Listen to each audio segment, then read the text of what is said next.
Each of us experiences the world differently. Each of us has different backgrounds and life events that have shaped us. This week, we're particularly mindful of the need for courage in our personal lives, as well as women all over the world as they have expressed their need for care and support. Women who finally have felt the courage to speak to their personal life traumas. It's easy to get caught in fear, but to be fully ourselves, it is time for us all, men and women, to courageously venture beyond our fear. Marnie Harmony, an interim UU minister, wrote this poem, "If We Do Not Venture Out." It speaks of courage. If on a starlit night with the moon brightly shimmering, we stay inside and do not venture out, the evening universe remains a part of life we shall not know. If on a cloudy day with grayness infusing all and rain dancing rivers in the grass, we stay inside and do not venture out, the stormy, threatening energy of the universe remains part of life we shall not know.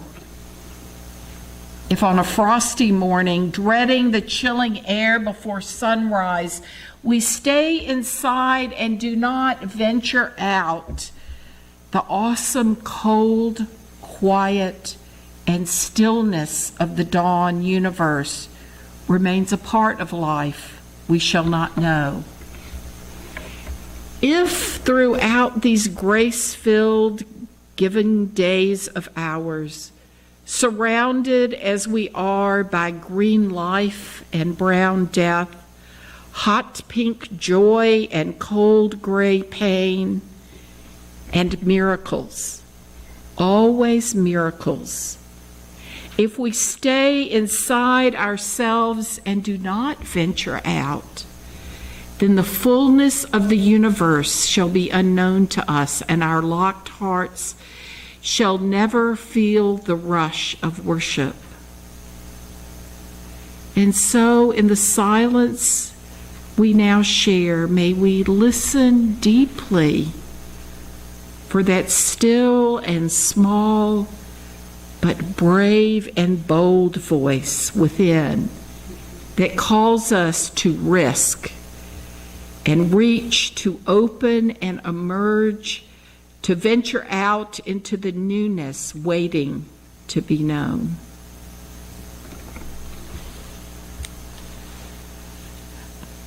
A few weeks ago, in a worship committee meeting where we were talking about how do we want to talk about courage this month. It's our theme for our services the whole month.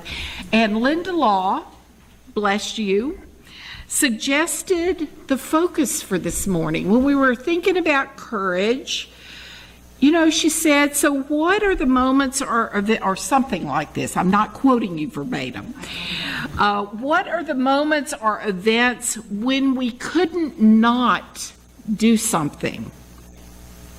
That's a wonderful question to explore. How have our courageous decisions helped shape our path, who we are today?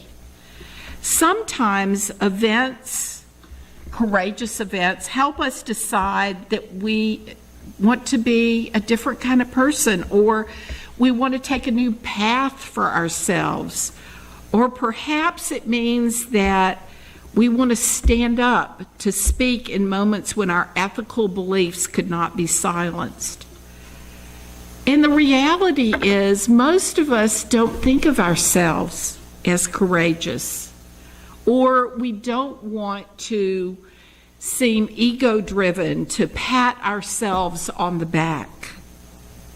But I think it's important for us to periodically take stock of our lives and with gratitude honor our moments of courage, both the moments when we interact with the world and moments of internal awareness when we make emotional, spiritual, or psychological leaps. So I want to thank Sarah and Emily for their willingness to share a moment, a time in their life, and acts of courage in their lives, and for Jorge and Paula, who's going to be the prompter because Jorge is a very modest person. And they will together share some moments in Jorge's life journey. So Sarah, would you like to come share with us?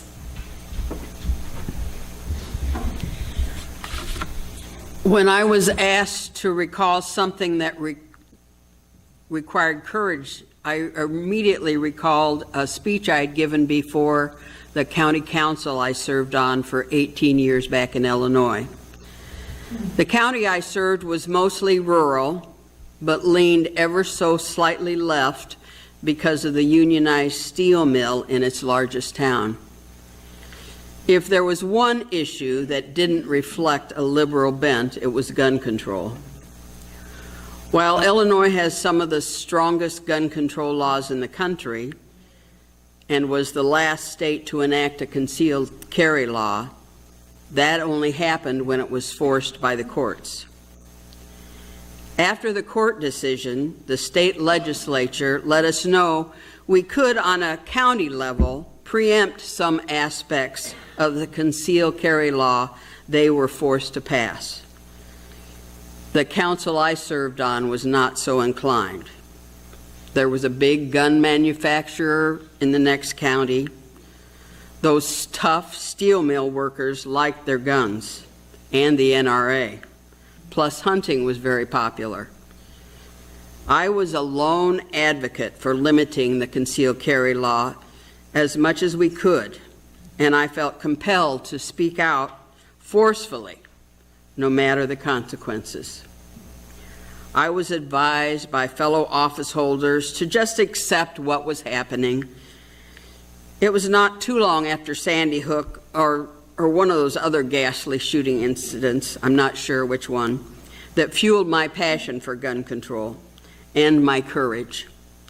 I gathered statistics and arguments everywhere I could and presented them as passionately as I could. I was angry and I was frustrated, and it probably showed. I wish I could say it made a difference.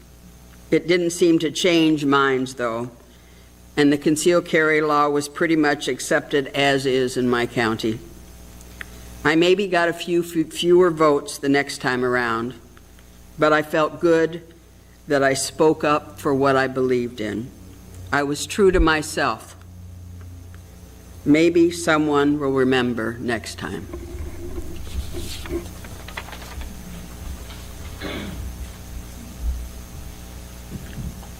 I wish I could say that we're not still an issue, but thank you. Jorge and Paula, thank you for being here today. Jorge has a lot to say. He never thought of it as courageous, but I'll let him start. Okay, good morning. My name is Jorge Medina, and I'm from Veracruz, Mexico. The name of my hometown is called Cerro Azul, it's Blue Hill, because the mountains with the rain, they turn blue. And it's beautiful with a small sierra. And when my family used to work for the oil company, all my family, but I decided not to work 29 years for the company. And when I was 16, I left my home and I moved to the state capital to study the high school. And then when I studied the college in business, and next to the buildings are all buildings in Mexico, and the next door was the music school. I was attending to the high school and going to the music school. And And I got a job in the government, and I worked for the government 17 years. And one day, when I was walking on the street in a cafe in front of the place, I saw one of my friends from my trio, and I was talking to him, and suddenly he meets an American woman, and we were talking, and she likes music, and that evening she went to the rehearsal, and I thought that she was intelligent, musical, smart, and we get in touch several times. I was teaching guitar, and she was teaching me the lyrics of some songs like Bob Dylan songs and many of the songs. And I met her, and I thought that she was the lady of my dreams, and I decided to work for it, to work for it, because nothing in this world is impossible. You have to work for it. You have to work hard, but nothing is impossible. I'm going to fill in a few details. Why is this courageous along the way? The first part, Jorge always had a passion for learning. As a child, he was good in school. He liked school, best in his class. But in his town at the time, there was no high school. So his three older brothers did what was expected. They finished 9th grade and then went to work for the oil company, Pemex, because that's what all the guys did in that town. But Jorge had a passion for learning, and it was a big decision to leave his home and go by bus 8 hours. That bus ride included ferry rides across several rivers, because there were no bridges at the time for 2 of the rivers, to go to the state capital and live in a little boarding house so he could go to high school. And that changed his life, because Jalapa is considered the Athens of Mexico. 3 universities, a symphony orchestra, museums, art galleries, and so on. And that's when he got a passion for reading, including reading War and Peace and all kinds of things that expanded his mind incredibly. And that's when he started taking music formally, only going home once in a while when he could. The music, his passion to play music wherever he could, led him in another direction beyond his comfort zone, and that was when he was invited to play music for some yoga classes at an ashram outside of town. He didn't know much about that. He was born or raised Catholic, but he went to that ashram and found it so compelling and so interesting. He stayed for 3 months and came away with a deep appreciation of Hinduism, Buddhism, and other religions, and that made him the universalist that makes him part of this community, and happily so. But the biggest event was when we met in that sidewalk cafe one day in Mexico and started sharing musical information, and found that we both had a passion for music and for learning. And that was the most courageous part, because he took a bus across 8 states one time just to spend 3 or 4 or 5 days with me when I was teaching in Cuernavaca. Wherever I was in Mexico, he followed me. He found me. And I didn't know how I could teach my Clemson students and be involved with Jorge at the same time, because there was so much chemistry, and I just wanted to be with him all the time. Well, let's just say, so I intentionally, the year after we met, I intentionally asked to be placed very far away from Jalapa with my students. We were in Morelia, on the other side of the country.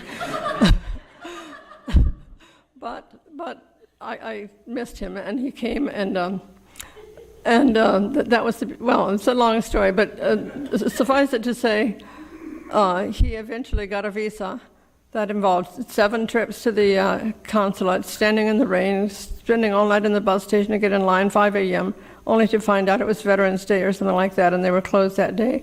It's a long story, but with the help of Strom Thurmond and his intervention when he was senator at the time, we got Jorge that first visa to come here and play for Hispanic Month. He was Hispanic Artist of the Month. Respected that visa, went home. That took courage too. And never stopped believing that what I thought was an impossible love was possible. So, and nine years after we met, we got married in this room, and that was 18 years ago. So I thank Jorge for his courage. Thank you. Wow, a lot of courage there in so many ways. I'd like to invite Emily Hiebel to come forward. I learned of one of her experiences this summer that I think took a lot of courage for somebody who's in high school. Thank you.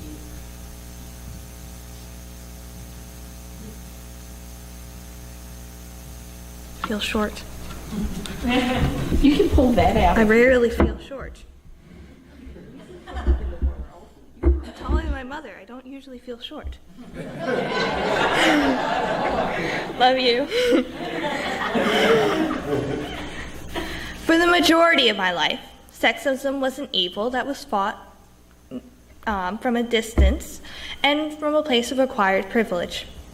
I had never really been in a position where my gender had made any difference in how I was treated or what I was perceived to be capable of. But that changed this summer. I had just gotten back from Germany and was still recovering from the recent theft of my passport, which is an entirely other story, when I attended a week-long ham radio course at the Governor's School for Science and Mathematics.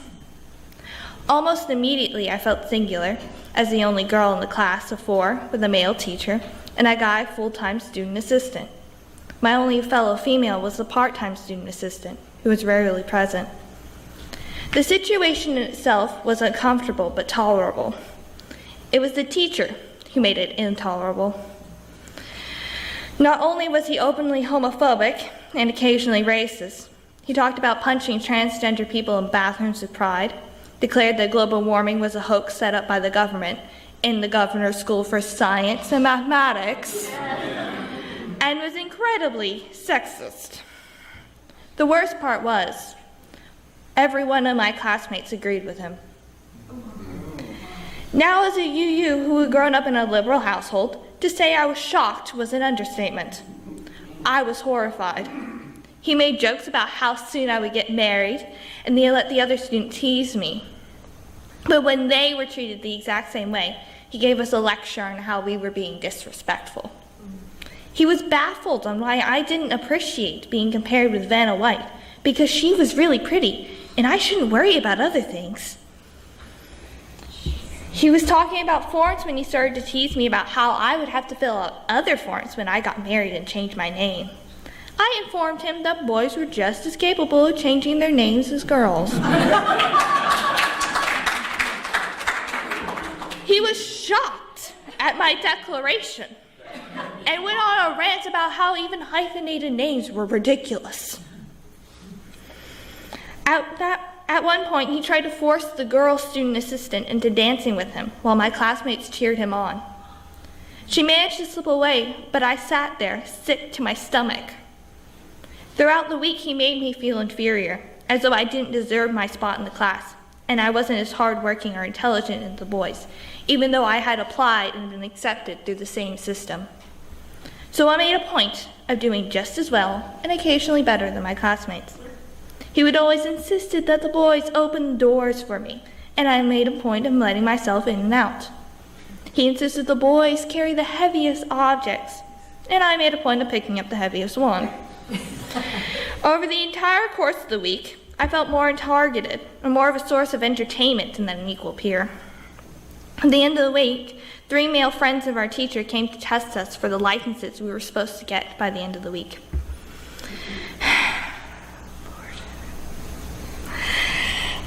Before the testers actually did the testing, the teacher and them were joking, and the teacher made a comment about how I didn't like him very much.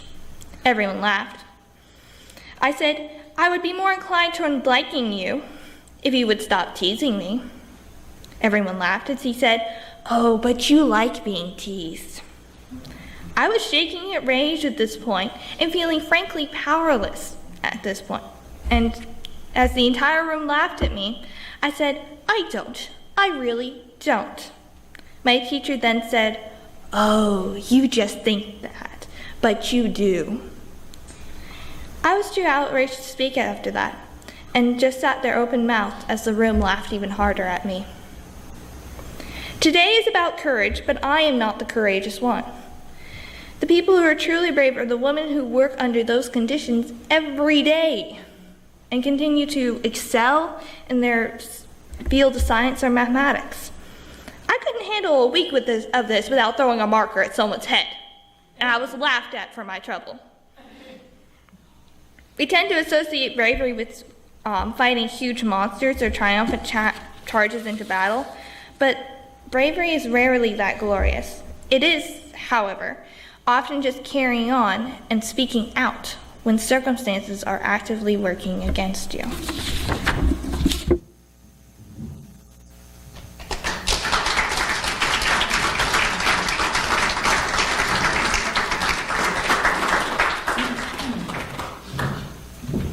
Thank you, Emily.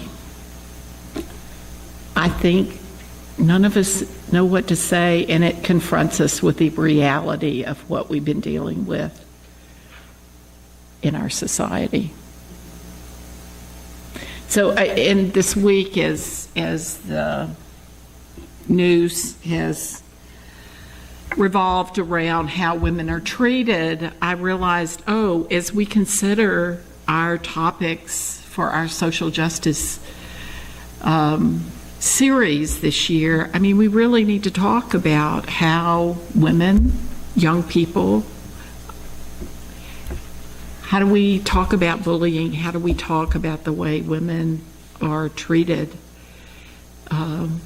Because so many of us have to be courageous in so many different ways that we don't even call it courage.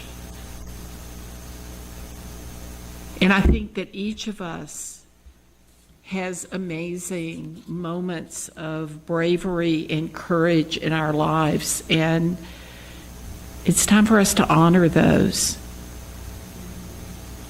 It's time for us to consider what we need in our own lives for self-care so that we do have the courage to own that incredible wisdom and light that's within each of us.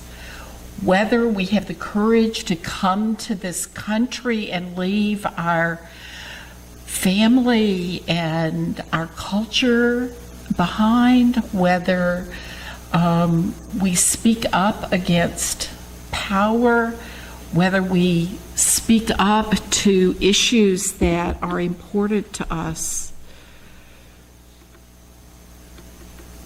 We deserve a community. Each of us does. Every person deserves a place where there are people who say, I believe in you. I hear what you have experienced, and I believe you, and I've got your back. We all need and deserve that.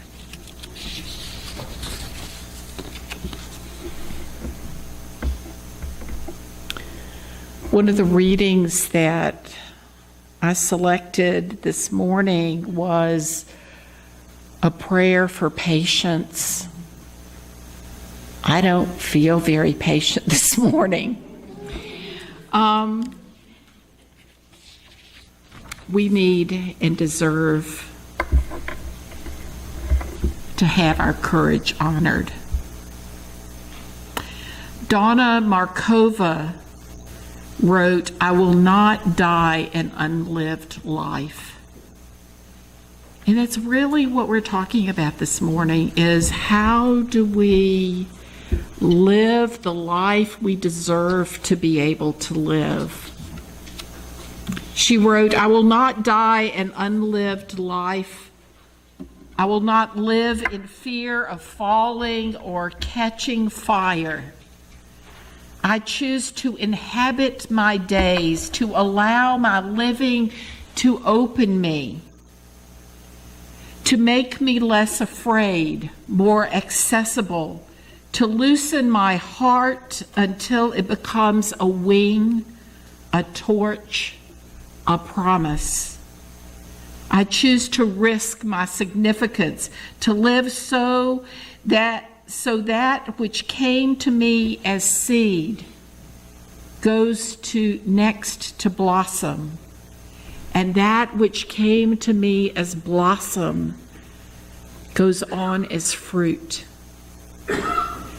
Let us be people who can care for one another, not only in this community, but out there in the world, can support one another so that we can all be brave and courageous when moments come upon us, when we need to speak truth to ourselves, speak truth to one another, and speak truth to power. In that way, each of us learns to fly.